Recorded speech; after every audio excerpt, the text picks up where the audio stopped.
ট্রেনে টিকিট না কেটে ভ্রমণ করলে পাপ হবে কিনা? ও এখানে তো রেল স্টেশন কাছেই বোধ হয়। ভাই, ট্রেনে যদি টিকিট ছাড়া ভ্রমণ করেন তাইলে গুনাহটা বরং আরো বেশি হওয়ার আশঙ্কা আছে, কারণ জাতীয় সম্পদ এটা যে চুরি করে সে হয় জাতীয় চোর। জাতীয় সম্পদের চুরি করলে সে কি হয়? আপনারা জাতীয় নেতা শুনছেন, জাতীয় অনেক কিছু শুনছেন, আজ নতুন এক জাতীয় পরিচয় শুনেন, এর নাম হলো জাতীয় চোর। জাতীয় চোর কারা জানেন? সরকারি সম্পদ আত্মসাৎ করে, ঘুষ খায়, দুর্নীতি করে, আর এই টিকটিক করা পাবলিকের মধ্যে যারা ট্রেনে টিকিট করা ছাড়া চড়ে। বুঝতে পারছেন?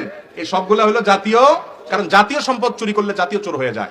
যদি কখনো আল্লাহ মাফ করুক আগে এরকম করছেন মনে হয়, তাহলে এখন সেই ট্রেনের স্ট্যান্ডিং দাঁড়ানোর টিকিট কেটে ছিঁড়ে ফেলবেন। কয় টাকার চুরি করেছেন হিসেব করবেন, 500 টাকার টিকিট হবে আনুমানিক, তাহলে 500 টাকার টিকিট স্ট্যান্ডিং টিকিট কিনে ছিঁড়ে ফেলাই দেন, কোম্পানির অ্যাকাউন্টে টাকা ঢুকে গেল, আপনি সার্ভিস নিলেন না, তাতে আপনি দায়মুক্ত হয়ে যাবেন। আগে যদি ট্রেনে টিকিট ছাড়া চড়ে থাকেন, এইভাবে আপনি মুক্ত হতে পারেন।